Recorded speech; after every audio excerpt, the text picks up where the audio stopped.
wanajitahidi kupanga njama kuharibu kila eneo ambalo amekuwa akipita Rais Ibrahim Traore, ila naweza nikasema kabisa huyu ni mwamba na nusu, na huyu ni El Capitano Ibrahim Traore ambaye kwa sasa amekuwa akiwindwa sana. Nikupe taarifa baada ya katika zile idadi ya nyumba anazozimiliki Rais Ibrahim Traore, na ikiwa na nyumba ambayo ilikuwa iko karibu na mji mkuu wa nchi ya Burkina Faso, ambapo kiuhalisia basi unaambiwa hakukuwa na mtu zaidi ya mlinzi ambaye pia aliwahi kutoa taarifa kwa jeshi la polisi baada ya kuvamiwa na kufanywa tukio ambalo kiuhalisia alikuwa tukio la kiungwana baada ya kuweza kuunguza na kuchoma nyumba yote kiuhalisia. Na kwa thamani ya nyumba kama unavyojua, kwa Rais Ibrahim Traore alikuwa anakaa sehemu ambayo kila mtu alikuwa anatamani sana kufika eneo hilo na kuona yale mafanikio ambayo Rais Ibrahim Traore tokea maisha yake ya chini aliyoweza kuyapitia mpaka leo hii amekuwa ni mtu ambaye ni wa kutazamwa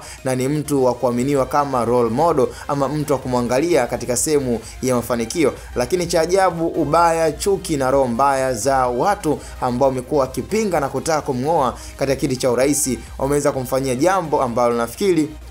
halikuwa la kiungwana, na pengine katika jaribio hilo la kuweza kuchoma nyumba pengine waliamini kwamba Rais Ibrahim Traore atakuwa nyumbani, lakini kumbe wala imekuwa tofauti. Yani kumbe hayo mambo yalikuwa yameshaanza kusanuka, na Rais Ibrahim Traore kwa sasa jeshi lake la polisi na walinzi wake wote wameendelea kuwa makini mara 10 ya vile ambavyo watu wamekuwa kielewa. Kwa hiyo umakini kwa sasa umekuwa ni mkubwa, kwa sababu tayari imeshajulikana kabisa kwamba kuna watu wasiompenda Rais Ibrahim Traore na wamekuwa wakijaribu sana kuhakikisha kabisa wanatengeneza njama ya kummaliza na kumondoa madarakani. Tena aliweza kutrendi baada ya kuonekana kwamba ni rais ambaye anapenda sana kuongea na anapenda kutilia mkazo kile anachokitaka. Kwa hiyo kuna baadhi ya viongozi ambao hawapendi Rais Ibrahim Traore awe anaongea, hawapendi Rais Ibrahim Traore awe anasimamia mitikasi ama mikazo anayoitaka katika nchi ya Burkina Faso. Kwa ni swala ambalo bila shaka nafikiri binafsi limeniuma, na hata kwa baadhi ya watu ambao tunaelewa, tunaamini na tunaona kabisa jitihada